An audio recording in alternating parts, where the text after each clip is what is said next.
प्रसन्न रखने के लिए क्या उपाय करना चाहिए? तब लगी कुशल न जीव कहूं, सपने हूं मन विश्राम। जब लगी भजत न राम को, शोक धाम तजी काम। जब तक हमारा मन कामनाओं का त्याग करके निरंतर भगवदाकार नहीं होगा, तब तक प्रसन्न नहीं रह सकता। ब्रह्मभूता प्रसन्नात्मा न शोचति न कांक्षति। वही प्रसन्नात्मा होता है जो हर समय भगवान में अपने मन को जोड़ता रहता। सा वै मनः कृष्ण पदारविंदयो। देख लो, इतनी अवस्था हो गई आप, कौन सा भोग नहीं जो आप ना भोगे हो, लेकिन क्या मन राजी हो गया? मन प्रसन्न हो गया? नहीं। ईमानदारी से देखो, वो आज भी वैसे ही है। वो कभी तृप्ति का अनुभव नहीं कर सकता। अनेक जन्म व्यतीत हो गए और भी सब भोग विलासिता भोग लो, कभी तृप्त नहीं होगा। वो विश्राम पाएगा तो भगवान, क्योंकि भगवान का अंश जीव कभी प्रकृति से विश्राम प्राप्त कर ही नहीं सकता। चाहे जितना भोग ले, चाहे जितना एकत्रित कर ले, चाहे जितना बैंक बैलेंस कर ले, ये प्रसन्न नहीं हो सकता। आप हमें बताना कि संपत्ति को प्राप्त करने के बाद किसका मन प्रसन्न हुआ? हर्षित होना और प्रसन्न होना में अंतर है। हर्षित होगे तो शोकित होना पड़ेगा, लेकिन प्रसन्नता ये द्वंद्वातीत है, भगवदाकार है। आपने प्रसन्नता शब्द का, ये केवल भगवान के चिंतन से ही होगा, ना बैंक बैलेंस से होगा, ना नाना प्रकार की भोग विलासिता से होगा।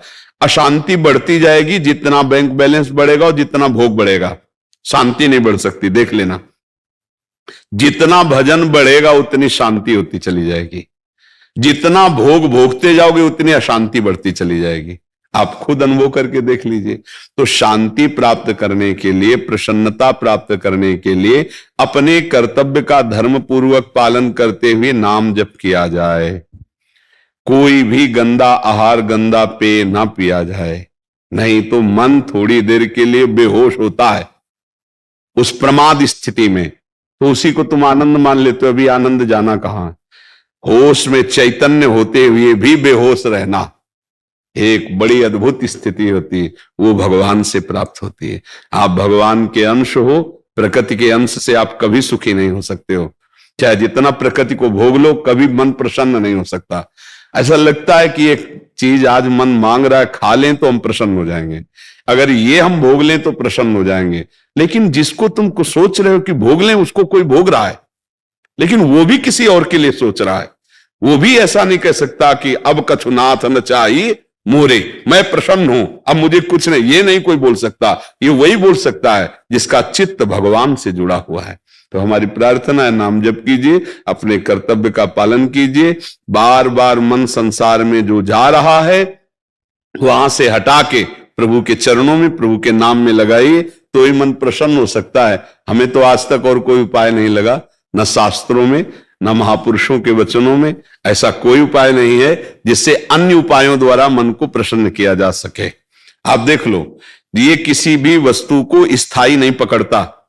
मन को देख लीजिए, आप जिस वस्तु से प्रियता मन दिखाएगा, थोड़ी देर के बाद, थोड़े दिन के बाद, थोड़े समय के बाद वो उससे हट जाएगा और दूसरे की तरफ देखने लगेगा। इसका मतलब है ये केवल फंसा रहा है, ये कहीं तृप्त होने वाला नहीं। और एक बार प्रभु में लग जाए, अभी लगा नहीं है, एक बार प्रभु में लग जाए तो हटाए नहीं हट सकता। ध्यान रखना, जैसे तुम नाम जप करते हो तो विषय चिंतन नहीं छूटता, ऐसे विषयों में उसको रखा जाए तो भगवत चिंतन नहीं छूटेगा। मन की खासियत है, अगर उसको सही जगह पकड़ा दो फिर छोड़ने वाला नहीं, गलत जगह ये कहीं टिकेगा नहीं। ये मन भगवान का अंश है, इंद्रियाणाम मनश्चास्मि, ये तभी रुकेगा, तभी प्रसन्न होगा जब ये अपने अंशी में पहुंच जाए, भगवान के चिंतन में। हमारे हृदय की बात ये, अगर आपका किसी का कोई अनुभव हो कि मन इससे प्रसन्न हो जाएगा, तो आप बताओ, कुछ है ऐसा जिससे आप मन को प्रसन्न कर पाए हो आज तक, या कर लोगे? भ्रम से है, मुझे नौकरी मिल जाए तो मन प्रसन्न हो जाएगा, नहीं होगा। जिनको नौकरी मिली है, अगर इतना रुपया हो जाए तो जितना तुम सोच रहे हो उससे ज्यादा किसी के पास है। अगर ये मिल जाए तो वो भी किसी के अधिकार में है, तो उसको संतुष्ट हो जाना चाहिए। ये केवल भुलावा मन का है। संतोष धारण करो, धैर्य धारण करो, अपने कर्तव्य का पालन करो, नाम जप करो। पाप रहित पुरुष ही प्रसन्न होता है। पाप आचरण तभी तक बनते हैं जब तक हम मन के गुलाम रहते हैं। जब हम मन को अधीन कर लेते हैं तब हम प्रसन्न होते हैं। संत किसे कहते हैं? जिसने मन को अधीन कर लिया। मन मारिया तन बस में कीना, हुआ भरम सब दूर, बाहर से कछ दिखत नाई अंदर चमके नूर, आपो त्याग जगत में बैठे नहीं किसी से काम, उनमें तो कछु अंतर नाई संत कहो चाहे राम। आप गृहस्थी में रहते हुए भी संत हो सकते हैं। आप अपने धर्म से रहते हैं, धर्म की कमाई से परिवार का पोषण करते हैं और जितना बनता है भगवान का नाम जप करते हैं, कोई पाप नहीं करते, तो आप देखना आप प्रसन्न होने लगोगे, आप हृदय में आनंदित होने लगोगे। अब गलत आचरण करोगे तो बैठे बैठे डिप्रेशन में पहुंच जाओगे। पापाचरण गंदा चिंतन कराता है और कल्पनात्मक भय देता है, उसी भय से तो डिप्रेशन आता है। बेमतलब की बातें मन में, जैसे एक ने प्रश्न किया था अंग्रेजी में, ओवर थिंकिंग। ओवर थिंकिंग तो तो उसको समय क्यों दे रहे हो ओवर थिंकिंग का? नाम जप में लगाओ। हमने एक दिन सत्संग में सुनाया था कि एक गुरुजी ने शिष्य को मंत्र बताया कि इससे तुम भूत सिद्ध कर सकते हो, भूत सारे कार्य कर देगा। तो उसने मंत्र को अनुष्ठान किया और भूत सिद्ध कर लिया। अब भूत प्रकट हुआ, उसने कहा हमें काम बताओ, तो जो काम बताते 1 मिनट में कर देता। वो कहा काम नहीं बताओगे तो तुम्हें उठा के पटक देंगे। अब वो गुरुजी से बोले कि तो समस्या हो गई, भूत सिद्धि। वो कह रहा काम बताओ, जो काम बताते हैं वो तो बात समझे, भूत कौन है? ये मन उठा के पटक देगा अगर खाली रखोगे। क्या करना है? राधा राधा राधा राधा, चढ़ उतर इसी पे। जब काम है तो काम कर रहे, नहीं तो राधा राधा राधा बात बन जाएगी। इसी से मन प्रसन्न क्यों? हाँ स्नेह जी यमुनानगर से। जय जय राधा वल्लभ श्री हरिवंश महाराज जी। महाराज जी, मेरी बचपन से ही साधु संतों के प्रति असीम श्रद्धा, विश्वास और प्रेम रहा है। मेरे जीवन का लक्ष्य श्यामा श्याम की प्रेम लक्षणा भक्ति को प्राप्त करना है। परंतु महाराज जी, मेरा प्रश्न यह है कि जो कर्म हमारी नजरों में पुण्य है, वही अगर दूसरों की नजरों में पाप है, ऐसी अवस्था में सत्य असत्य का बोध कैसे हो? कृपया समाधान। कैसे? हमें जैसे उदाहरण दीजिए। केवल कहने मात्र से हम नहीं समझ पाएंगे, आप उदाहरण दीजिए कि जैसे आपने ये किया और दूसरा उसे पाप कह रहा है। हमें बताइए आप कौन सा ऐसा पुण्य काम है, कौन सा ऐसा धर्म कार्य है, कौन सा ऐसा भागवतिक कार्य है जिसको कोई भी पाप कहे? हाँ, जो पापी है, पापात्मा है, उसकी बातों को सुना नहीं जाता है। वो कोई प्रमाणित बात थोड़ी है। कोई महात्मा अगर कह रहा है तो आप हमें बताइए, पागल आदमी की कोई बात मानी जाती है क्या? तो जो वासनाओं में पागल है उसकी बात कोई मानी जाती है क्या? फाइनल में बात तो विवेकवानों की मानी जाती है, शास्त्र सम्मत मानी जाती है। आप शास्त्र सम्मत बात बताइए कि किस पुण्य को कहां पाप कहा गया है? आप किसको लेकर प्रश्न कर रहे हैं, किस बात को लेकर कहे हैं? हमारी जैसी है कि आपने स्वयं अपने हाथों से अपना बना हुआ भोजन लेना है और कोई दूसरा सोचे कि ये क्यों नहीं ले रहे या किसी का भोजन क्यों नहीं ले रहे। मतलब जो वैष्णव सावधानियां बताई जाती हैं, तो अगर दूसरा आदमी उसको समझे ना। आप हमारी बात, इसमें थोड़ा विवेक की आवश्यकता है। दूसरा कौन तुम्हें पूछेगा? कौन पूछेगा? कोई घर का प्रियजन होगा, समझ में आ रहा है? कोई घर का प्रियजन होगा, कोई आपसे संबंध रखता है, वो होगा। यदि वो निषिद्ध भोजन पाता है तो हम उससे प्रार्थना कर देते हैं कि हम भगवत मार्ग के पथिक ये नहीं पा सकते हैं। अगर वो अच्छा पवित्र भोजन बनाता है तो उनसे भगवान को अर्पित करके पा लेते हैं। तो उसमें विवेक की आवश्यकता है। उसमें कोई द्रोह या निषेधात्मक वृत्ति या पाप ऐसा कोई यहां तो सवाल नहीं उठता है। बात समझना है। हाँ, अगर ऐसे कोई गली चलते किसी को भोजन के लिए थोड़ी कहता है। एक प्रियता होती है, एक संबंध होता है। उस संबंध से जैसे वो चाहता है कि मेरे, तो अगर वो निषिद्ध भोजन नहीं है, वो त्याज्य भोजन नहीं है, तो उसे हम भगवान को अर्पित करके पा लेते हैं उसकी खुशी के लिए। उसके हृदय में श्री भगवान विराजमान है। लेकिन यदि निषिद्ध है तो हम उससे प्रार्थना कर देते हैं कि हम देखो भगवत मार्ग के पथिक हैं, हम ये पदार्थ नहीं पाते हैं, इसलिए हम नहीं पा सकते हैं। तो उसमें कोई बुरा मानने की या पाप की कोई तो बात ही नहीं है जी। हरवंश पराशर जी पंजाब से। राधे राधे। राधा वल्लभ श्री हरिवंश महाराज जी, दंडवत प्रणाम। गुरुदेव भगवान, 3-4 माला नाम जप के पश्चात मन स्थिर हो जाता है, बाहरी सब कुछ पास होता है कि नाम जप चल रहा है। गुरुदेव, क्या ये निद्रा अवस्था है? इस अवस्था को नहीं, निद्रा नहीं कहते, इसे तंद्रा कहते हैं। निद्रा नहीं कहते, इसे तंद्रा कहते हैं। ये भी विक्षेप माना जाएगा, ये कोई भागवती की स्थिति नहीं है, इसे विक्षेप माना जाएगा, इसको सुधारना चाहिए, ऐसी स्थिति में खड़े हो जाना चाहिए, टहलने लगना चाहिए। ये कोई भागवती की स्थिति नहीं है। भागवती की स्थिति में जागते हुए चेतना शून्य भगवदाकार वृत्ति, जैसे हम स्वप्न में होते हैं और चेतना देह की नहीं होती, वो स्वाप्निक शरीर की कल्पना में, तो ये कल्पना नहीं होती है, सत्य में होता है, क्योंकि सत्य स्वरूप भगवान का है, तो उसी में वो स्थित है और उसे बाह्य शुद्ध नहीं है। ये बड़े महापुरुषों की होती है जो बहुत अच्छे साथ। पर अभी जैसे आपने बताया, इसे तंद्रा कहते हैं, कि नाम भी हो सकता है चल जाए, थोड़ी देर के लिए ना बेहोशी है ना जागृत है, इसे तंद्रा कहते हैं। अगर बेहोशी हो गई तो निद्रा हो गई, अगर बेहोशी नहीं हुई जागृत अवस्था हो गई, लेकिन जागृत भी नहीं है और नींद भी नहीं है, उस अवस्था को तंद्रा कहते हैं। और यही अवस्था चेतनात्मक सावधान एकदम, तो वो अवस्था तुरीय अवस्था कहते हैं। न जागृत न स्वप्न न सुषुप्ति, उसे तुरीय अवस्था। पर वो बहुत अच्छे जो उपासक हैं उनकी वो कुछ क्षणों के लिए, जो निरंतर हैं, तो सिद्ध पुरुष हैं, लेकिन कुछ क्षणों के लिए आती है ऐसी कि बाह्य शुद्ध विस्मृत और जिसका चिंतन करे उसी में तदाकार। तो ये थोड़ा टहलो, उस समय बैठ करके ना थोड़ा टहल करके उसको कर लीजिए, नाम जप कीजिए, क्योंकि अगर इसको कोई स्थिति मानने से फिर घाटा हो जाएगा। ये कोई स्थिति नहीं है, समझ पा रहे हैं? हाँ, कि इसको आपको लगता कोई स्थिति है, ये तंद्रा है, ये प्राय हो जाती है। तो स्थिति पे आने के लिए इसके नाम जप का अभ्यास चलते फिरते उठते बैठते ऐसा करना चाहिए। बैठ के भी थोड़ा जप लेना चाहिए, पर चलते फिरते और क्रियारत होकर भी अभ्यास करना चाहिए। माता बहनों सबको पोछा लगा रहे, सोहनी लगा रहे, नाम जप कर रहे। गृहस्थी में भजन बैठ करके कम और क्रियाशील होकर ज्यादा। चलते क्या जाता है, राधा राधा राधा राधा, आराम से चल रहा है। हम ऑफिस जा रहे हैं, ऑफिस में बैठे हैं, जब बात कर रहे हैं तो बात कर रहे हैं, खाली हैं तो नाम जप कर रहे हैं। बहुत समय ऐसा मिलता है जिसको हम लोग फालतू में बर्बाद करते हैं। उस समय को यदि हम भजन में लगा ले तो बहुत बढ़िया गृहस्थी का भजन हो जाए।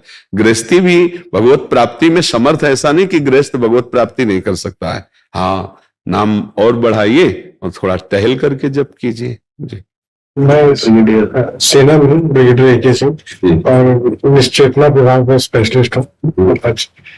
दरअसल सेना में रहकर समाज से हम कुछ ना कुछ हद तक अलग हो जाते हैं, लेकिन समाज में जो मंथन चल रहा है, मैं सोचा कि मैं उसमें कैसे कंट्रीब्यूट कर सकूं। मतलब अपना कर्तव्य तो हम कर रहे हैं अपनी तरफ से जो भी, लेकिन समाज के प्रति हम और क्या योगदान कर सकते हैं।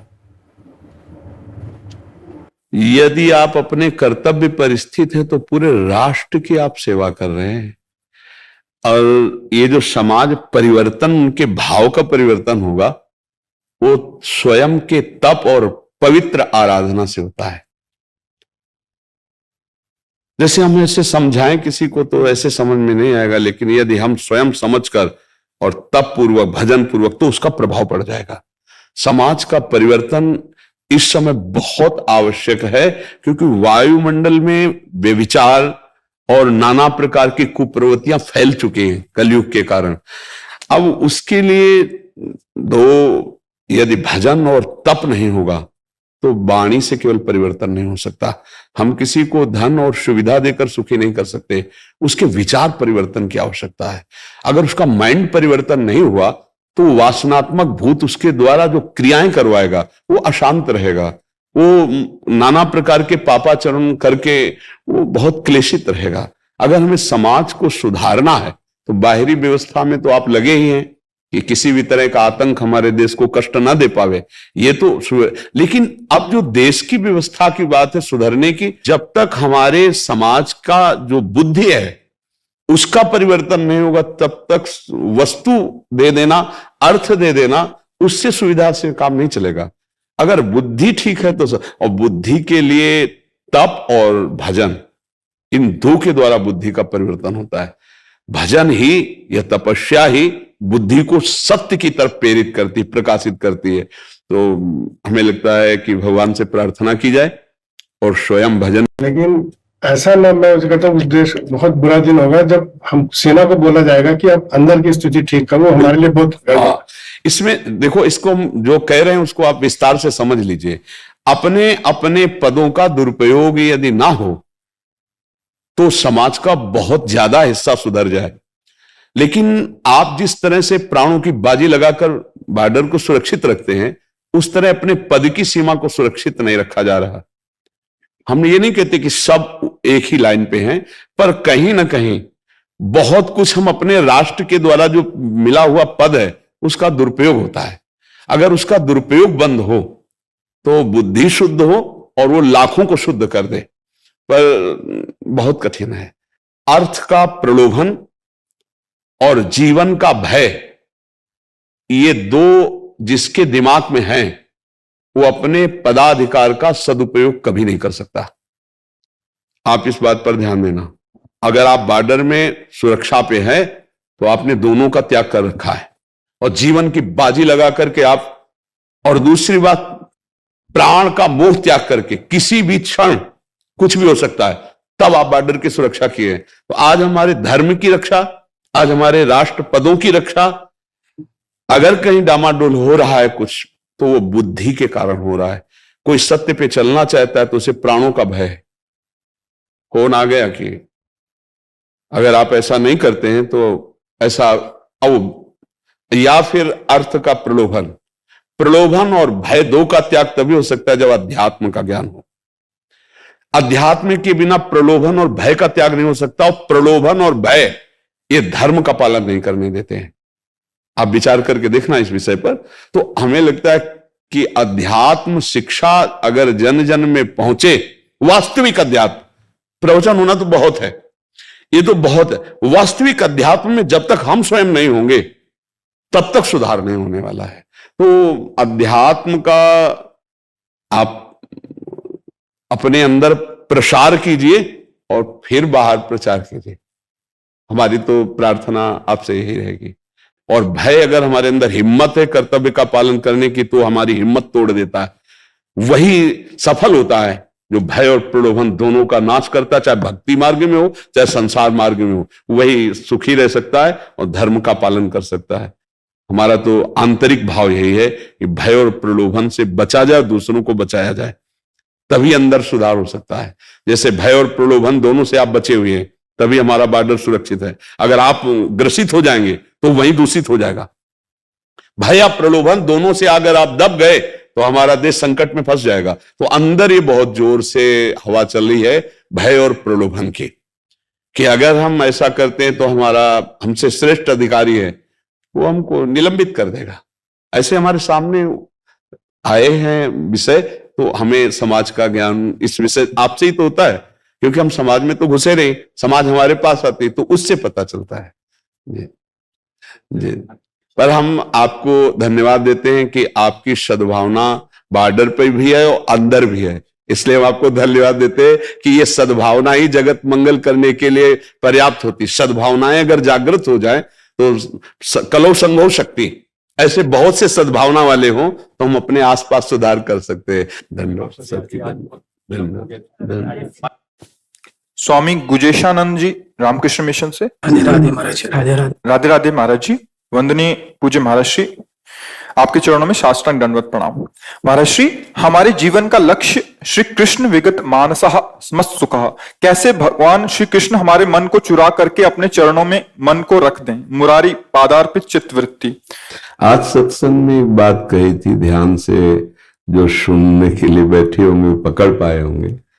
हमारी ममता में एक ताकत है, जो ममता शब्द है ना, इसमें बड़ी ताकत है कि इसको जहां स्थापित कर देते उसके बिना हम रह नहीं पाते।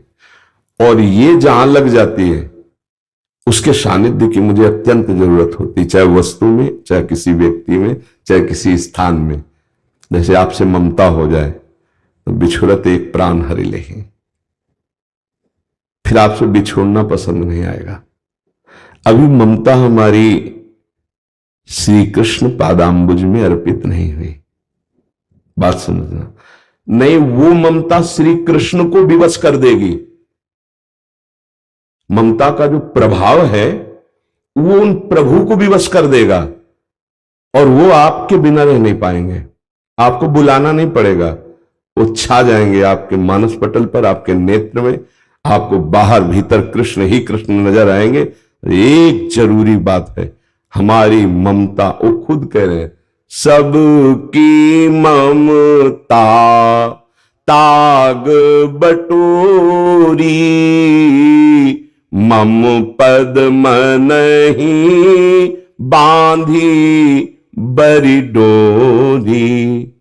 अब देख लिया जाए, भगवान कह रहे हैं, बहुत गुप्त बात बता रहे हैं कि यदि मेरी ममता जो आपको दी गई है, शरीर और शरीर संबंधी भोग और शरीर संबंधियों में तुमने फैला दी है, तो तुम दुखी होगे, तुम जन्म मरण को प्राप्त होगे। अगर वही ममता जो मेरे द्वारा दी गई है मेरे चरणों में बांध दो, सब जगह जो फैला रखी है, तो आगे का जो विधान है, जहां जहां मेरा भक्त चरण रखे वहां वहां रखूं हाथ, पीछे पीछे मैं फिरूं कभी न छाणू साथ, भक्तन पाछे यो फिरत ज्यों बछरा संग गाय। बछरा पकड़ लो तो गाय रंबाती हुई आएगी, क्यों? ममता है उसको। प्रभु अहम भक्त पराधीनो असुतंत्र इव द्विज, क्यों? क्योंकि ममता प्रभु में समर्पित। प्रभु निर्मम है हमारे प्रभु को, क्योंकि वही है, दूसरा कोई है नहीं, तो किससे ममता करें? भगवान का भक्त भी निर्मम होता है। भगवान कह रहे हैं, अद्वेष्टा सर्वभूतानां मैत्रः करुणैव च निर्ममो है। किसी इंद्रिय के भोग में, शरीर में, किसी व्यक्ति वस्तु स्थान में ढूंढ ले, पक्की बात है। जहां ये ममता समेटकर प्रभु के चरणों में समर्पित कर दी, बस फिर रूप छके घूमत रहे, तन को तनिक न भान, नारायण, एक नारायण स्वामी, दृग जल बहे यह प्रेम पहचान। अशुभ प्रवाह होता रहता है। प्रभु की मीठी मीठी स्मृति, प्रभु की कोटि कंदर्प दमनीय वो लावण्य, वो रूप माधुरी उपासक पान करता रहता है। कमी है हमारी तरफ से कि हमारी ममता नहीं समर्पित है प्रभु के चरणों में। अगर इसे बड़ी सूक्ष्मता से समझ लिया जाए तो अभी इसी क्षण आनंद आने लगे। ममता नहीं रखनी, ना अपने शरीर में, न अपनी इंद्रियों के भोगों में, और ना किसी व्यक्ति में। सबकी ममता ताग बटोरी, मम पद मनहि बांधी बर डोरी। पूरे जीवन भर यही करना है। ये जिस क्षण कर लिए फिर आगे का कार्य प्रभु करते हैं। वो समदर्शी बना देते हैं, वो इच्छा रहित कर देते हैं, हर शोक रहित कर देते हैं, निर्भय कर देते हैं। उसे करो सद्यते साधु समाना, मैं उसे संत बना देता हूं। ममता समर्पण करने की जरूरत है। अगर ममता कहीं है तो दुख सुख का थप्पड़ लगेगा, पहचान है। अगर कहीं ममता है तो मान अपमान का बोध होगा। अगर ममता प्रभु के चरणों में समर्पित हो गई फिर नहीं, फिर जब ममता ही नहीं तो सुख दुख किसको हो रहा है? फिर मान अपमान किसको? शत्रु मित्र सम जानी, मान मान अपमान सम, दुख सुख लाभ न हानि, यह जो कृपा हरिवंश की। ममता जो प्रियालाल के चरणों में समर्पित होती है तो ये स्थिति पाई जाती है उसमें कि शत्रु मित्र में समान भाव उसका होता है। सुख दुख में, लाभ हानि में, मान अपमान में, निंदा स्तुति में समान भाव। क्योंकि जब शरीर से ममता हो तो निंदा स्तुति का प्रभाव पड़े ना। ममता तो चली गई प्रभु के चरणों में, अब क्या? अब जो बहुमान करे को मेरो किए बहुमानत ना ही बढ़ाई, और जो अपमान करे को केहू किए अपमान नहीं लघुताई। क्योंकि ममता ही नहीं शरीर में, ममता ही नहीं किसी से, निर्मम हो। पर सबसे प्यार है, ये चमत्कार होता है भक्त का।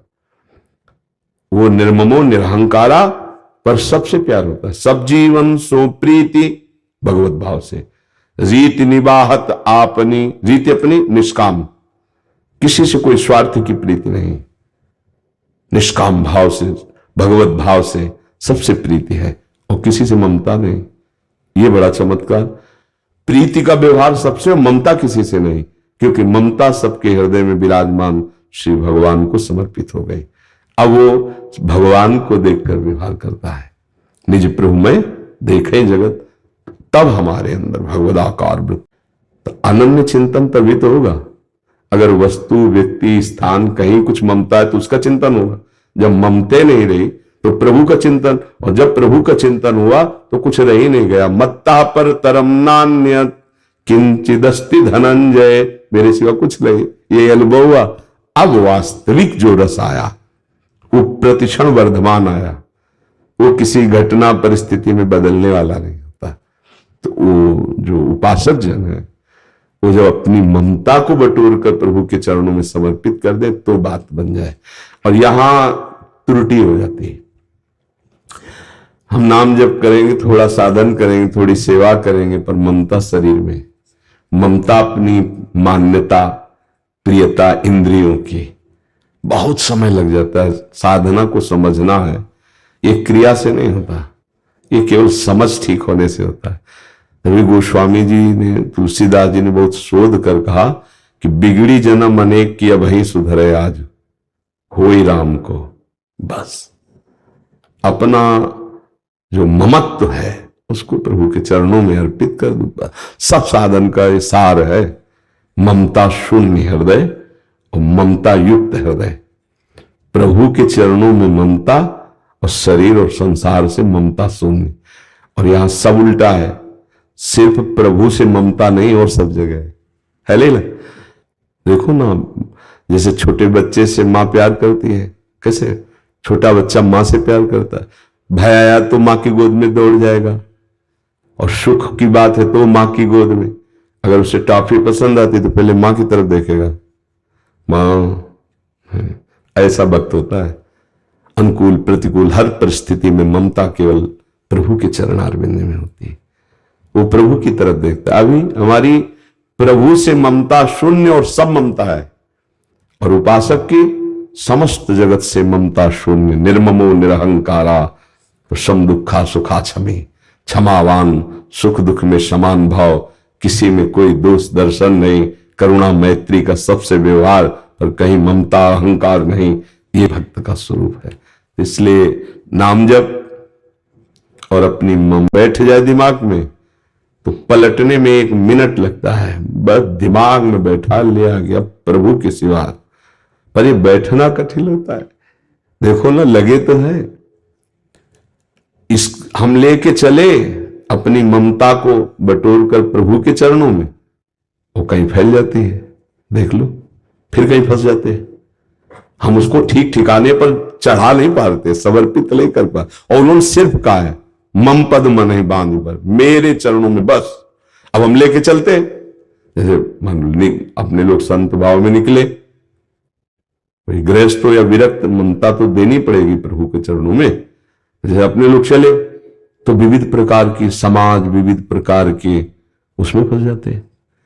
पहले सीधे जो पूजा सामग्री लेके निकले, वो ममता, वो प्रभु चरणों में समर्पित करो, अर्थात परिपक्व अवस्था, किसी भी द्वंद्व का कोई प्रभाव नहीं। अब प्रभु स्वरूप समाज में उतरो, कोई फर्क नहीं पड़ेगा।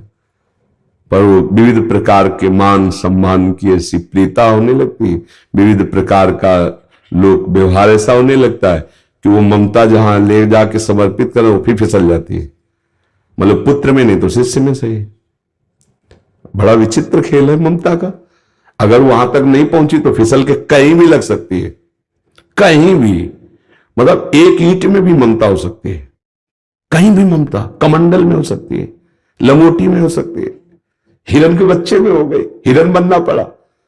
इसको पहला काम कि सीधे अपने आराध्य देव में, वो कोई बिरला ही होता है जो लक्ष्य में जाके ममता समर्पित कर दे।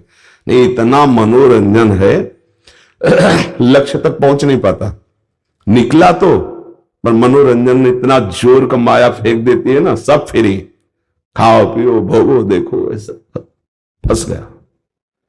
वो ममता वहां तक नहीं पहुंचे। इसीलिए बहुत कठिन कहा जाता है भगवत प्राप्ति। भगवत प्राप्ति कठिन नहीं है, कठिन है प्रभु से ममता कर पाना। और ये सब गुरु के सानिध्य में, संतों के सानिध्य में सरल भाव से हो जाए, यदि हम उनकी आज्ञा पर हैं।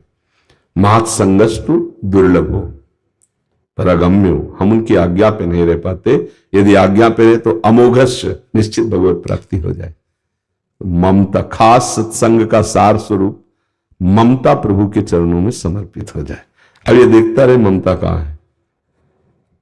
जब शरीर से ममता है तो प्रभु से कहा ममता, जब शरीर संबंधियों से ममता है तो प्रभु से कहा।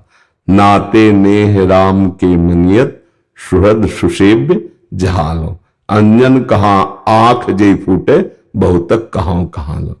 वो प्यार किस काम का जो प्रभु से विमुख कर दे, जो हमारे जीवन को नष्ट कर दे। सच्ची बहुत धोखा हो जाता है।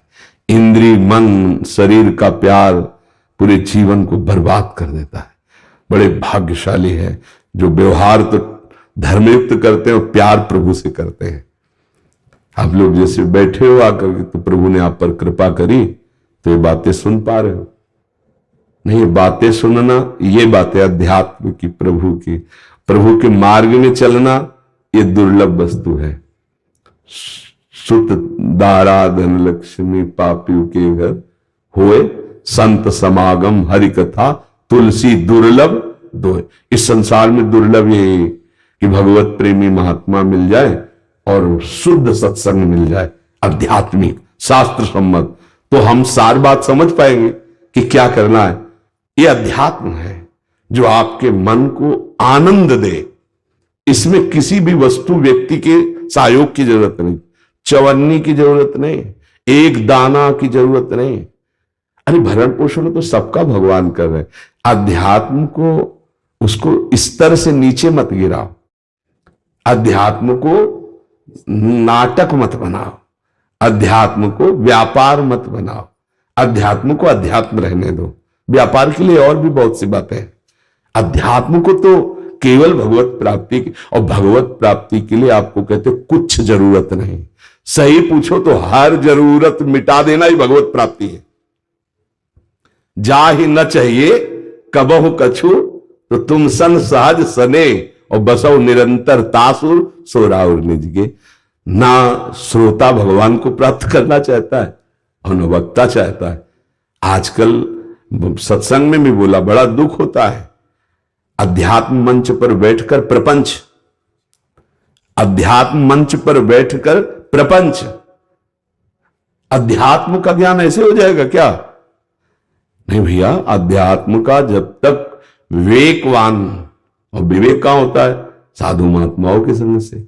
जब तक संतों के चरणों में नहीं बैठे, संतों की आज्ञा में नहीं बैठे, तो अध्यात्म जान जाओगे? नहीं, फिर नहीं। तुम पीएचडी पढ़ के अध्यात्म नहीं जान सकते। तुम चाहे जितने बड़े विद्वान हो, अध्यात्म को समझने के लिए किसी आत्मबोधवान महापुरुष का ही आश्रय आवश्यक है, तभी आप उस विषय को, तो अध्यात्म को आप सुन रहे हैं, बड़ी हम पर कृपा कर रहे हैं। भगवत मार्ग पर चलने की सोचे, बड़ी कृपा कर रहे हैं। नहीं तो बड़ा दुर्लभ होता जा रहा है अध्यात्म का श्रवण और अध्यात्म का कथन। प्रपंच के लोग, संसार के, वही सुनना चाहते हैं जिससे मन जो है विषयी मन और विषयों में लग जाए, विषयी मन निराश हो जाए, विषयों की तरफ से उदास हो जाए और भगवान की तरफ उल्लसित होकर चले। ये केवल सत्संग से होता है। बड़े भाग पाई सत्संगा, बिना प्रयास होई भव भंगा। संसार समुद्र सूख जाए, उसे सत्संग कहते हैं। ज्ञान जागृत हो जाए, सत आचरण जागृत हो जाए, भगवत प्रेम जागृत हो, तभी कहे तात स्वर्ग अपवर्ग सुख धरी तुलाए कंग तूल ताय सकल मिल जो सुख लव सत्संग। केवल लक्ष्यदार भाषण और विविध प्रकार के मनोरंजन उसे सत्संग नहीं। मन भंजन, इंद्रिय निग्रह, मनोनिग्रह, स्वरूप बोध, भगवत प्रेम, ये सब सत्संग से होता है। आज हमारे ऋषि मुनि, ब्रह्म ऋषिजन, आचार्यजन देखो उनकी वाणियां पढ़ो, उनकी वाणियां सुनो, तुम्हारे मोह का नाश हो जाएगा। बड़ा उपहास होने लगा है, बड़ी पीड़ा होती है। जैसे कभी कोई ऐसे सुनाए दिखाए कि देखो उनका ऐसा, तो पीड़ा होती है। भैया कल आप ही प्रमाण माने जाएंगे, क्योंकि कलयुग बढ़ता चला जा रहा है। शास्त्र क्या कह रहा है? हम अपनी वासना से पीड़ित होकर उसका अर्थ करेंगे तो अलग निकलेगा, और उपासना से प्रेरित होकर करेंगे तो उसका अर्थ अलग निकलेगा, और उपास्य देव में स्थित होकर देखेंगे तो उसका अलग अर्थ निकलेगा। शास्त्र को अपनी वासना से प्रेरित करके ना बोला जाए, उपासना या उपास्य देव में स्थित होकर ही बोला जाए। बहुत जैसे श्रीमद् भागवत है, साक्षात श्री कृष्ण प्राप्ति का स्वरूप है। अगर हम उसको जो लिखा है वैसे गायन करें, वैसे श्रवण करें, तो एक भयंकर भूत भगवत पार्षद बनकर के चला गया था, धुंधकारी। श्रीमद् भागवत श्रवण मात्र से भगवत प्राप्ति, श्रीमद् भागवत श्रवण मात्र से श्री कृष्ण चरण अनुराग, संसार से वैराग्य। पर जो लिखा है बस मंत्र मंत्र होते ना, 18,000 मंत्र है श्रीमद् भागवत में। 18,000 जो श्लोक है ना वो मंत्र है। किसी को भी 18,000 श्लोक सुना दिए जाए, चाहे जितना बड़ा पापी हो, पक्का कल्याण हो जाएगा। उसका प्रभाव है। तो चलो श्लोक समझ में नहीं आता तो श्लोक का पाठ हो गया और फिर मूल व्याख्या कर दी, जो लिखा है मूल व्याख्या, जो मोक्ष धर्म का साक्षात स्वरूप है, भगवत भक्ति का स्वरूप है, प्रेम का स्वरूप है। तो हमें लगता है कि अगर 4 लोग बैठकर अध्यात्म की चर्चा सुनते हैं कलयुग में अब, तो वो प्रवक्ता पर कृपा करते हैं, क्योंकि मन भंजन करना अध्यात्म है। साधु महात्माओं के पास जाया जाता है मन निर्मल करने के लिए, भगवत बोध प्राप्त करने के लिए, भगवत प्रेम के लिए। हमारे आचरण कैसे होने? बोले ये आदमी संत संग करता है, देखो इसकी वाणी देखो, इसके आचरण देखो, इसका स्वभाव देखो। क्यों? बोले साधु संग करता है, उसका प्रभाव पड़ना चाहिए। अगर हमारे आचरण वैसे संसारिक, तो चाहे हजारों जगह घूमे आओ, सत्संग हो जो आपके जीवन का परिवर्तन कर दे, तो आपका सुनना सार्थक हुआ और उनको बोलना सार्थक हुआ। तो हमारी ममता प्रभु के चरणों में समर्पित हो जाए तो हमें वैसे ही प्रेम हो जाएगा जैसे हम चाहते हैं।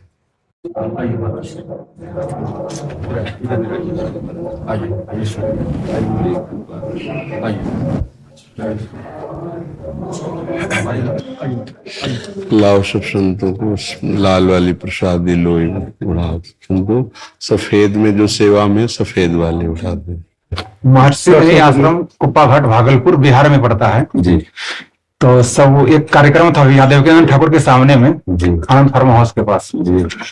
तो वहाँ लगभग 500 संत आए हुए थे पूरी संस्था से, मतलब सब जगह से जी। और 25 से 30,000 लोग लगभग भक्तों की व्यवस्था थी जी।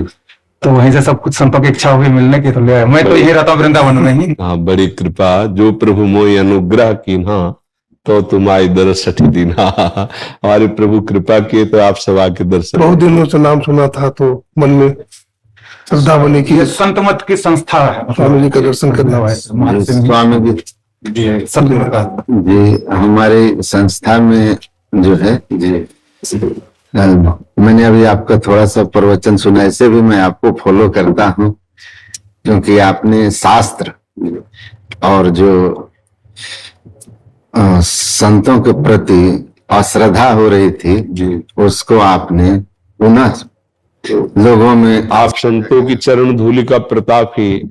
हाँ, आप संतों की चरण। हमारे यहाँ स्वामी जी सगुण और निर्गुण जी दोनों की मान्यता है जी। सगुण से हम भक्ति का आरंभ मानते हैं और निर्गुण अनुभूति। महाराज जी, चाहे जो भक्त हो, दोनों प्रकार की उपासना साथ साथ चलती है। जैसे हाँ, दोनों पैर से व्यक्ति चल सकता है। हाँ, जैसे हम प्रकट में ठाकुर जी का अर्चा अवतार श्री विग्रह विराजमान किए हैं और अप्रकट में सबके अंतःकरण में वही तत्व निराकार रूप से विराजमान है। ये जितने आकार हैं ये परिवर्तनशील हैं, लेकिन इस आकार को चैतन्य घन जो चेतना प्रदान करता है वो निराकार है, उसका कोई रूप नहीं है। हम जिस रूप की भावना करते हैं वो उसी रूप से हमारे अनुभव में आता है। अगर हम कोई भावना न करें तो जीवन मुक्त हो जाए, समझ रहे ना? कोई चिंतन नहीं, न सत न असत, वो जीवन मुक्त महापुरुष है। सत चिंतन वो भक्त है, असत चिंतन वो संसारी है, समझ रहे? और आखिरी में जाके भक्त भी चिंतन को कर्ता भाव से त्याग देता है। स्वाभाविक उसका भगवदाकार वृत्ति रहती है, मैं का विस्मरण हो जाता है भक्त को। तो केवल जो इष्ट माना था वही रह गया एक। भक्ति की स्थिति होती है ब्रह्म नहीं, माया नहीं, नहीं जीव नहीं काल, अपनी हूं सुदिना रहे, एक रहे नंदलाल। ज्ञानी की दृष्टि रहती है मैं में, जो शुद्ध मैं, जिसके आगे कोई उपाधि नहीं लगती। उपाधि युक्त मैं मायामय है। मैं भक्त हूं, मैं संत हूं, कुछ भी उपाधि लगती है, देहाध्यास जिस उपाधि शब्द ही मायामय है। और जहां शुद्ध मैं है वो ब्रह्म है। ये जो अंतःकरण धर्म से मैं स्फुरित हो रहा है, इसी को मिटाने के लिए साधना है। और ये मिटी तो स्वरूप अपना जो था, जो है, वही रहेगा। उसका क्या स्वरूप है निर्वचनीय है, उसको हम जिस रूप में मानते हैं। अच्छा स्वामी जी, एक बात और आज सुना मैंने आपके प्रवचन के माध्यम से जी कि सगुण भक्ति के माध्यम से भगवान जल्दी प्रसन्न हो जाते हैं। जी हाँ, उसका कारण क्या है महाराज जी, कि हम लोग आकार में फंसे हैं। जैसे हम अपने गुरुदेव को माना तो सगुण भक्ति हुई ना, गुरुदेव आकार रूप में विराजमान है, उनका चरण प्रक्षालन, उनकी सेवा, उनकी आज्ञा में, तो स्थिति हमारी उसी में आएगी, सर्वव्यापक तत्व में। स्वामी जी, हम जो है ना जिस संस्था से जी हम अपने मेरे से संभाषण कर रहे हैं, नहीं तो चिदानंद वाक्यों को समझने के लिए पांच भौतिक श्रवणेन्द्रिय की क्षमता नहीं है। चिदानंद रूप देखने के लिए ये जो नेत्रेंद्रिय प्रकृति के द्वारा रची, इसकी क्षमता नहीं है। चिदानंद नेत्र ही चिदानंद का साक्षात्कार कर सकते। चिदानंद में देह तुम्हारी विगत विकार ज्ञान अधिकारी। अच्छा, भगवान के साक्षात्कार का फल भी यही होता है कि जीव अपने स्वरूप में स्थित हो जाता है। मम दर्शन फल परम अनुपा, जीव पाव निज सहज। कठोपनिषद में भी आया है, चक्षु से चक्षु माकस्य वाकम। जी इसका प्रतिपादन करती है हमारे सदगुरु महाराज के जो ये मुख्य उपदेश है जी, उनमें यही है कि आप सत्संग, ध्यान, सदाचार जी और गुरु सेवा। वो फिर कहते हैं कि इन चारों में गुरु सेवा सबसे बढ़कर है। जिनमें गुरु सेवा आ गई, उनकी कृपा से ये सब आ जाए जी। बिल्कुल, गुरु सेवा में गुरु आज्ञा सर्वोपरि है जी। उस पर आप अटल हो जाइए, उनकी कृपा होगी, गुरु कृपा ही केवलम, उनकी कृपा होगी। यह सार है सिद्धांत सबका, सदगुरु को सेवना, में ही न हो कछु यही बिना गुरु सेव कर। समाधि के संबंध में स्वामी जी क्या विचार है? समाधि किस रूप में, संप्रज्ञात या संप्रज्ञात? हाँ, यदि संकल्पित समाधि हो रही है तो विशेष महत्वपूर्ण नहीं है। अगर संकल्प रहित असंप्रज्ञात विचक्षणा समाधि, जिसमें किसी भी तरह का कोई भी सत असत चिंतन नहीं है, जिसमें ना समाधि करता है ना समाधि भंग होगी, वो चलते फिरते भी समाधिस्थ रहता है, स्वरूप में स्थित रहता है। आखिरी लक्ष्य यही है, तुरिया से अखंड समाधि। अखंड, हाँ, आखिरी लक्ष्य जो हम कुछ घंटे के लिए संकल्पित समाधि करते हैं, इसके बाद प्रकृति में आना होता है। लेकिन अभ्यास के द्वारा हमारी प्रकृति में स्थिति ही ना रहे, निरंतर स्वरूप स्थिति में आ जाए, इसके लिए गुरु कृपा ही केवलम। इसके लिए हाँ, इसमें कोई साधन पद्धति विशेष कार्य नहीं करती, इसमें गुरु कृपा कार्य करती है।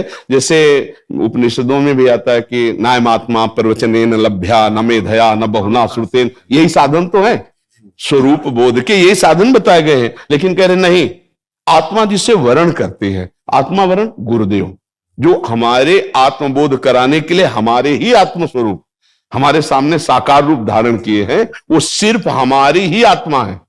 वो हमको अपने स्वरूप का बोध कराने के लिए गुरु रूप में विराजमान है।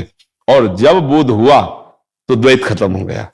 जो गुरुदेव वही शिष्य, उसमें किंचन मात्र भी अंतर नहीं रह तुम गया। में निज में भेद बुद्धि को जो सकते हैं मिटा, तुम वही वह में, तुम्ही में ही प्रश्न पुनि रहा। चिदानंद रूपम शिवोहम शिवोहम। हाँ, बिल्कुल परम सत्य, इसमें कोई संशय नहीं है।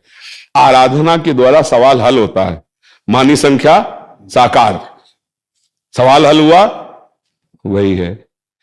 एक है, दो है नहीं, अद्वैत स्थिति है, सबकी अद्वैत स्थिति है। भक्त में जैसे गोपी जन है, स्वयं का विस्मरण किए, जित देखो तित श्याममयी, वो स्थिति बता रहे, कान भय प्राणमय और प्राण भय कान में, हिय में ना जान परे कान, नखल गोपिका नंदनो भवा नखिल देहिना मंतरात्म दिख। मैं जानती हूं आपकी वाली यशोदा नंदन नहीं, सबकी आत्मा है आप, जो सब चराचर जगत दिखाए उसकी आप आत्मा है। आत्मबोध भक्त को स्वाभाविक हो जाता है, चाहे वो गुरु भक्त हो या इष्ट भक्त हो। इष्ट भक्त में जैसे हमने नाम लिया सिया राम जी, राधे श्याम जी, भगवान शिव, उमा पार्वती, जो भावना करो ये सब वही आत्म तत्व है। किंच सर्वम खलमिदम ब्रह्म ने नानास्ति किंचन, ईशावास्यमिदम सर्वम यत् किंच जगत्याम जगत। कहीं से भी शुरू हो जाओ, ईमानदारी से गुरु वाक्यों का पालन करो, वहीं पहुंच जाओगे। ऐसा नहीं होता कि भक्त अज्ञानी होता है, संपूर्ण बोध होता है, संपूर्ण बोध। प्रारंभिक भक्ति की बात नहीं कहते। हमारे सदगुरु महाराज कहते हैं जी, भक्त और ज्ञानी में इतना अंतर है कि भक्त भगवान को अपने से अलग मान के चलता है और ज्ञानी अपने को हम ब्रह्मास्मि ऐसा मान के साधना करता है। लेकिन अंत में भक्त और ज्ञानी दोनों उसी अवस्था में पहुंचते हैं जहां भक्त वो और भगवान एक, त्रिपुटी का अंत हो जाता है, दृष्टा दृश्य दर्शन दोनों का अंत हो जाता है। गीता जी में एक श्लोक है, ब्रह्मभूता प्रसन्नात्मा न सोचते न कांक्षते समा सर्वेषु भूतेषु मद भक्तिम लभते पराम। दोनों की स्थिति एक होती है, न सोचते न कांक्षते, और ब्रह्मभूत दोनों होते हैं। एक बार जिससे हनुमान जी से वशिष्ठ जी ने प्रश्न किया कि आप कौन है, तो ये लगा कि हनुमान जी महाराज ने विचार किया कि वशिष्ठ जैसे महामुनि प्रश्न करने का मतलब कोई गूढ़ता है, तो उनका शरीर भाव से दास हूं, जीव भाव से अंश और अंशी, वंशी दुराशो अस्मि जीव दृष्टिया तदंश का आत्मदृष्टिया तो एवाहम इति में निश्चित। ये हर व्यक्ति की स्थिति होती है जो उच्च अवस्था को प्राप्त होता है। अब बताओ उसमें भेद का है। एक जिज्ञासा है स्वामी जी, मध्वाचार्य का जो द्वैतवाद है जी, वो जीव और ब्रह्म की सत्ता दोनों मानते हैं। जी। आज शंकर का अद्वैतवाद है जो केवल ब्रह्मवादी है, ब्रह्म की सत्ता मानते हैं। लेकिन दयानंद स्वामी का त्रैतवाद है ना, वो जीव ब्रह्म और प्रकृति तीनों की सत्ता स्वीकार करते हैं। महाराज जी, इसमें एक बात ये ध्यान रखनी, समुद्र में तरंगें उत्पन्न होती हैं, तरंगों की सत्ता नहीं होती, शुद्ध समुद्र की सत्ता होती है। तो ये ब्रह्म की मायामयी तरंगे हैं, प्रकृति उसकी तरंग है, और जब वो शांत होती है तो ब्रह्म रूप ही है। तरंग नाम वायु विकार के कारण हुआ, वायु विकार हटा तो समुद्र था, समुद्र है, समुद्र रहेगा। अब उसे किसी भी रूप में आप स्वीकार कर रहे हैं, वो ब्रह्म ही है। विकार रहित ब्रह्म का स्वरूप शांत समुद्र है, शांत समुद्र है। अब उसे हम पहुंचाने के लिए कुछ भी रूप दे सकते हैं। जब भक्तों को श्रद्धा और पूजन की बात आई तो एक पत्थर उठा के गुरु ने दे दिया, उससे ब्रह्म प्राप्ति हो गई। कहीं भी शुरू करो, हर कण में वो विराजमान है, और जब आपकी तन्मयता बढ़ेगी तो आप वहीं पहुंच जाएंगे। श्रद्धावान लगते ज्ञानों। बस समस्या यह है कि हम तरंगों की महिमा नहीं मानते हैं। तरंगे हैं विविध, उसे प्रकृति कहें, आप उसे और नानात्व में ले जाएं, लेकिन वो तब तक माना जाएगा जब तक बोध नहीं हुआ। महाराज जी, अगर वस्त्र को स्वीकार नहीं करेंगे तो धागा की यात्रा, धागा को कहाँ से प्राप्त करें? जी जी। अगर हम अभी, हमारे सदगुरु महर्षि मही परमहंस जी महाराज ने कहा कि हम अभी जहाँ हैं वो स्थूल जो नाम रूपात्मक जगत है जी।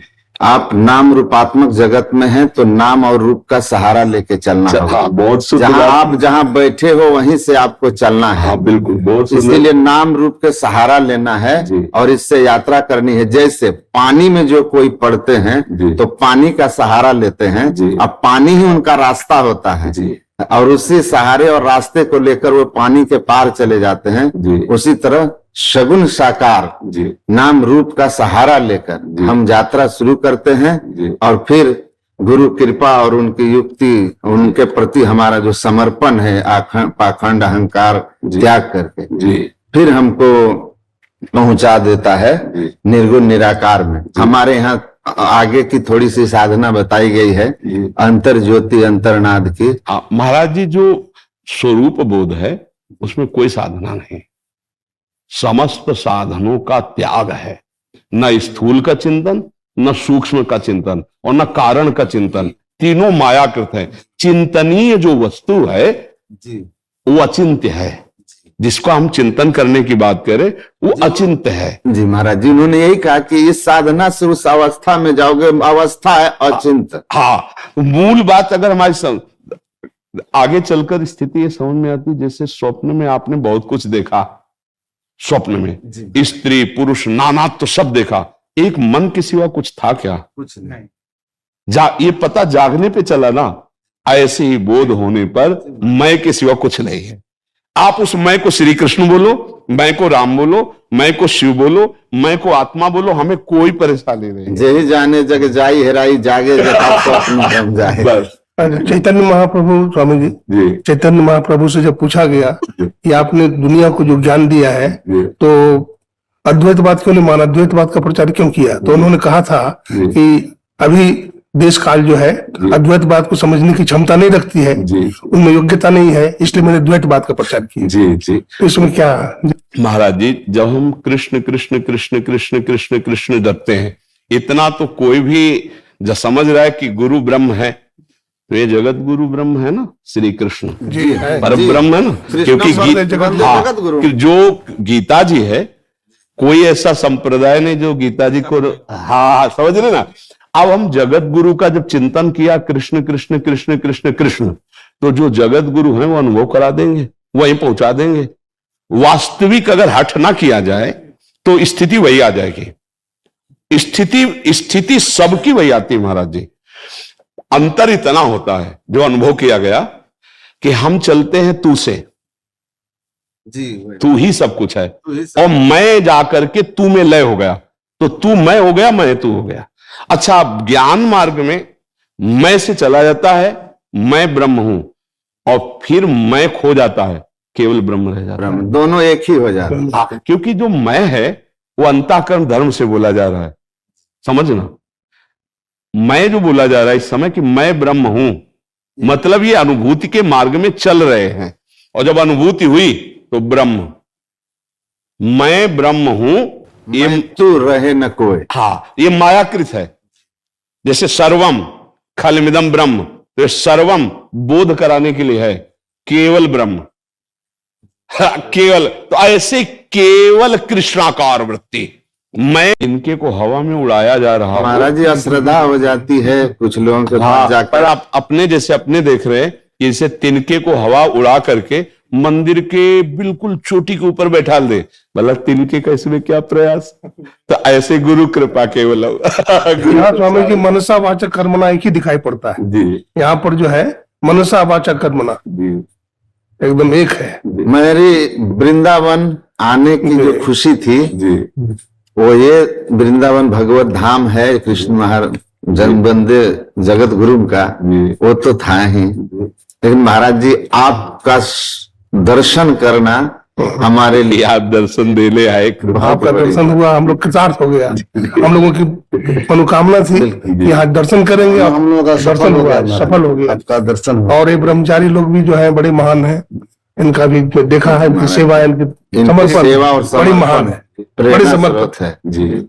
हाँ, बस ये कि इन सब संत जनों से ये हमारी प्रार्थना है कि हमारे शास्त्र के विरुद्ध कोई आचरण नहीं होना चाहिए, और कहीं भी अहम की हमको कोई सूचना नहीं मिलनी चाहिए कि आपका वर्ताव किसी से अहम जन्य हुआ है। तो गुरु कृपा से, भगवत कृपा से सब के ऊपर कृपा है आप संतों की, तो ये दैन्य भाव से सेवा में, और इसी से भगवत प्राप्ति हो जाएगी। क्योंकि जिस भाव से चल, एकांतिक भजन होना और समाज में सेवा परिचर्या में रहते हुए भगवत चिंतन होना, दोनों में एक अंतर है। एक अनुभूति कहता हूँ, मैं हिमालय क्षेत्र में भी रहा, ये महाराज जी भी रहे जी, एकांत में रह के बहुत भजन किया, लेकिन जब मैं अपने पूजा आचार्य महर्षि हरनंदन जी महाराज के सानिध्य में आ गया, जो अभी हमारे संस्था के प्रधान है जी, बड़े सरल है महाराज जी, एकदम आपकी तरह ही। तो जब मैं उनके सेवा में आ गया, उनके सानिध्य में रहना शुरू किया, तो मुझे अनुभव हुआ कि एकांत में रह करके बद्रीनाथ, केदारनाथ, ऋषिकेश और कहीं कहीं गुजारा मैंने, पंजाब में भी, लेकिन उनके सानिध्य में जितना चित्त मेरा शुद्ध रहा, साधना कम और लाभ ज्यादा, लाभ ज्यादा। तो मुझे समझ में आ गया कि गुरु कृपा ही केवलम। और संत जो हैं, मतलब भव सागर के नाव शुद्ध संतन के चरण, तुलसीदास प्रयास बिनु मिलहि राम दुख। मैं 9 साल का था स्वामी जी, और अंतिम शब्द महर्षि में ही परमन जी महाराज का दर्शन करने आया था, तो हमारा बाल पकड़ लिया था उन्होंने, और बाल पकड़ के घुमा करके पीठ पर मांग, बोल तुमको यहीं आना पड़ेगा, और मैं स्वामी जी यहीं। संतों की कृपा से ही साधुता का मार्ग मिलता है। अंतिम शब्द महाराज जी। मैंने आपके बारे में, तो यहाँ रहता हूँ वृंदावन में ही, अपने गुरु भाई सब हैं, मतलब 2006 से रह रहा हूँ।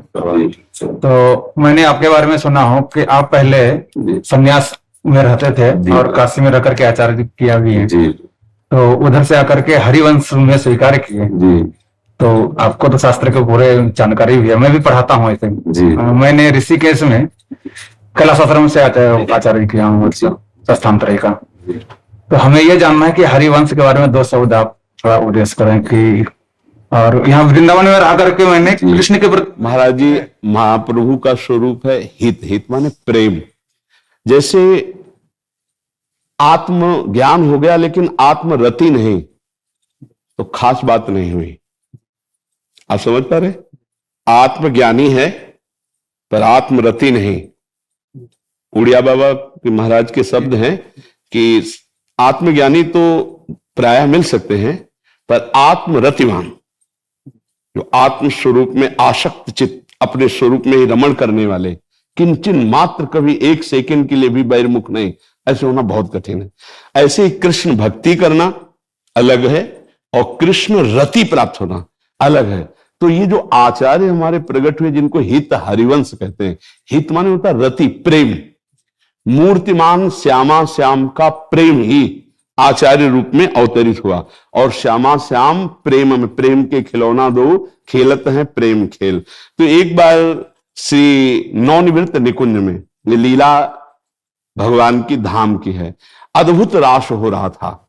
उस समय श्री ललिता जी ने विचार किया कि हमारे प्रभु की विभिन्न प्रकार की उपासनाओं का तो प्रकाश है, पर ये नित्य रास विलास, जिसमें भगवान शंकर भी एक रात्रि के लिए गोपी रूप धारण करके आते हैं और रसास्वादन करते हैं, आपको पता होगा, गोपीश्वर रूप में, इसका जन साधारण जन के अंदर कैसे वृत्ति जागृत हो। तो भगवान श्री कृष्णचंद्र जो बिहारी जी के रूप में निकुंज में विराजमान है, उन्होंने अपने कर कमल से बंशी प्रदान करी कि हमारे प्रेम आकर्षण का पूर्ण स्वरूप ये बंशी है। जब बंशी में क्लीन का उच्चारण किया, प्रेम बीज मंत्र है, तो संपूर्ण गोपियों की चित्त वृत्ति कृष्णाकार हो गई। जैसे कोई वशीकरण मंत्र के द्वारा खींच ले, आई ब्रजनारी सुनत बंसीरो, गृहपति बंधु विसारे, दर्शन मदन गोपाल मनोहर, मनसिज ताप निवारे। ये प्रेम रस के अंतर्गत की बात है। उस बंसी को प्रियाजू ने श्री ललिता जी को दिया कि ये हमारी प्रीतम के अधरों का रसपान करने वाली बंसी हमारे प्रेम रस का विस्तार करेगी। वही बंसी हरिवंशी, हरिवंशी, हरिवंशी, हरिवंश, हरिवंश, हरिवंशी, हित अर्थात प्रेम, प्रेम प्रकाश करने के लिए वही आचार्य रूप में प्रकट हुए। और उनके बताए हुए साधना पद्धति से, जैसे अभी चर्चा तो यथा योग्य जैसा चर्चा, अब हम अपनी चर्चा कर रहे हैं। जी जी जी महाराज। हम अपने आत्म स्वरूप को सहचरी वपु में देखते हैं। मैं श्यामा श्याम की सहचरी हूं, जो अभिन्न हूं, द्वैत से अद्वैत और अद्वैत से द्वैत। हमारे यहाँ यही है। अब जब हमें छेड़ा तो हम अपने बिल्कुल सही। अभी तक केवल अद्वैत तक, जब आपने छेड़ा तो अब आपको बताएं। संत श्री हरिदास जी जो हुए, जी, उन्होंने बाकी हरि को प्रकट किया। ललिता, ये हरिवंश में कोई अंतर है कि एक ही? नहीं, एक ही। ललिता जी का अवतार बंसी हरिवंश रूप में, और ललिता जी आचार्य श्री हरिदास जी के रूप में प्रकट हुई। वही कुंज विहार नवनिवृत्त ललिता जी के अवतार हरिदास, संत हरिदास जी, और वंशी के अवतार श्री हरिवंश महाप्रभु। हरिवंशी बोले आप कौन है? बोले हम हरिवंशी हैं। मतलब हरिवंश महाप्रभु के वंशी के अवतार हरिवंश जी। हाँ, वंशी के अवतार। तो वो प्रेम का जो स्वरूप है वो प्रकाशित करने के लिए है। और हमने कभी ये देखा नहीं, कभी सुना नहीं, कभी किसी संत का संग नहीं किया इस रस का। काशी में तुलसी घाट के नीचे पीपल के नीचे बैठे थे, हृदय में एकदम स्फुरित हुआ, साधना यही थी जो चर्चा पीछे अभी तक हुई, एकदम स्फुरित हुआ कि कैसा होगा वृंदावन। अब हम कांप गए कि ऐसा क्यों आया। फिर अचानक हमारे पास एक संत आते हैं जो संन्यास धर्म में थे कि काशी में अंध विश्वविद्यालय भाई जी हनुमान प्रसाद पोद्दार का, उसमें रास हो रही, आप चलिए। तो हमारी अरुचि थी, क्योंकि हमारा चिंतन नहीं था, हमारा मतलब वेदांत में थे। हाँ, वो सब मतलब कुछ भी हो ऐसा, मतलब हमें नहीं कुछ देखना। वो तो उन्होंने कहा क्या जाता है, बैठे बैठे आंख मूंदे बैठे हो, चलो ना वहां। तो हमें लगा कि संत हैं, महादेव जी ने भेजा, चलो चलते। जो ही रास देखा तो इसमें कोई ज्ञान काम नहीं किया, आपको बताएं जो हम अभी ज्ञान वर्णन कर रहे हैं, ये ज्ञान काम नहीं किया। 1 महीना देखने के बाद पहली बार जिंदगी में आंसू आए। नहीं, आंसू नहीं आते।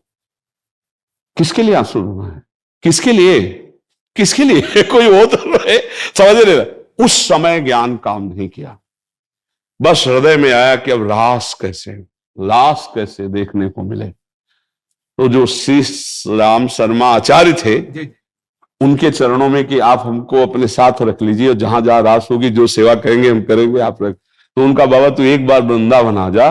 तो उस समय अर्थ पास नहीं रखते थे, तो एक युगल किशोर नाम के थे जो कभी कभी भिक्षा दे दिया करते थे, घाटों में ही रहते थे आकाश वृत्ति से, कि जो घाट में आएगा वही पाएंगे, अन्यथा नहीं, जो हमारे पास आएगा। अलग अलग वृत्ति होती ना, भिक्षा वृत्ति जैसे, अजगर वृत्ति जैसे होती है, ऐसे आकाश वृत्ति के द्वारा जो हमारे सामने आएगा वही हम पाएंगे, मांगना है नहीं। उनसे कहा हमें वृंदावन भेज दीजिए। जब वृंदावन में आए, किसी से कोई परिचय नहीं, बस हृदय से कि हे विश्वनाथ जी, यदि आपने हमें वृंदावन भेजा तो मुझे मार्ग दीजिए।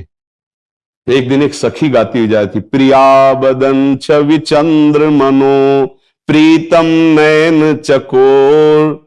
हम एक जैसे कोई बावरा हो जाता है, ये इसमें ज्ञान काम नहीं करता, पक्का समझा। उसके नजदीक गए, हमका एक ग्रंथ कहाँ मिलेगा जो आप गा रहे हो। तो लाल वस्त्र में थे, उनका ए बाबा तेरे बस की बात ना है। हमका क्यों हमारे बस की बात नहीं, हमें बहुत प्रिय लग रहा है, आप हमको कहीं से। बोले बिना इनका हुए तुम इनकी बात नहीं समझ सकते हो।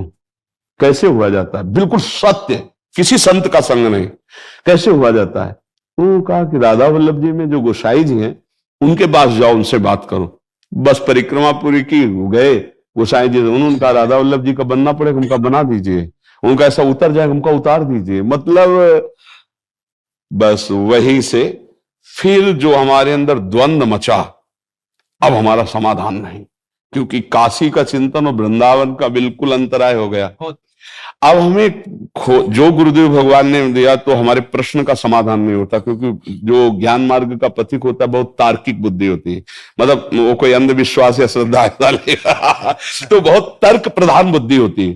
तो हम एक दिन तो उन्होंने कहा, हमारे संप्रदाय में पूज्य महाराज जी जिनकी छवि लगे विराजमान है, बोले आप इनसे मिले, रस में डूबे हुए महापुरुष आपके प्रश्नों का उत्तर देंगे।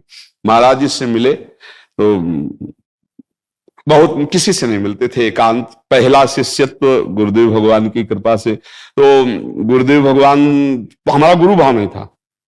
पहले जब मिले तो लाल वस्त्र हमारे थे, सफेद वस्त्र महाराज जी के थे। तो अपने आसन पर बैठाला और कहा क्या जानना चाहते हो। हम कहा महाराज जी हम केवल अपने प्रश्नों का समाधान चाहते। पहला कि सर्वम खलविदम ब्रह्म, आपका उत्तर इसमें क्या है। उनका सर्वान वस्तुतया निरीक्ष परम स्वाराध्य बुद्धिर्मम। एकदम हृदय शीतल हुआ, बिल्कुल बात जिसे ब्रह्म कह रहे हैं वही कह रहे हैं, आराध्य हमारे सर्वत्र विराजमान है। ये क्रूरा अपि पापिनो न च सताम संभाष्य दृश्यासि सर्वान, ये पहला श्लोक महाराज जी। कई प्रश्नों का समाधान हुआ, फिर चित्त एकदम परिवर्तित होकर के, और अब ऐसे अब ये है कि जैसे आपको श्वांग मिले, आप जानते हैं कि मैं ये नहीं हूं, पर श्वांग बहुत अच्छी तरह से करेंगे। अब ऐसी लीला चल रही कि जो स्वरूप है उसका कोई भी रूप नहीं है, उसमें जो हम आरोपित करते हैं वो सच्चिदानंद उसी रूप में दिखाई देने लगता है, अनुभव में आने लगता है। तो देर नहीं लगी उसको, मजा मजाया पात्र है, जो रंग डालो वही उसमें। तो ये नहीं है कि उसमें हमें तनिक भी संशय है, ये हमारा भाव का क्षेत्र आया है। सत्य वस्तु का बोध यही है, और भाव से हम उसको विलस रहे। जैसे हम और गुरु जी, भाव का है ना, जी तत्व में वही है। तो वाह तो बस अब ये ऐसे विलस है, इसलिए हमारा जो है, जो सत्संग है, जो व्यवहार है, वो दोनों में मिलेगा आपको। एक पक्ष हमारा हृदय है, लेकिन सत्संग दोनों पक्ष को लेकर के है, दोनों का आदर है, दोनों परम सत्य है, और दोनों की एक स्थिति है, जिसे हम ब्रह्माकार वृत्ति कहते हैं।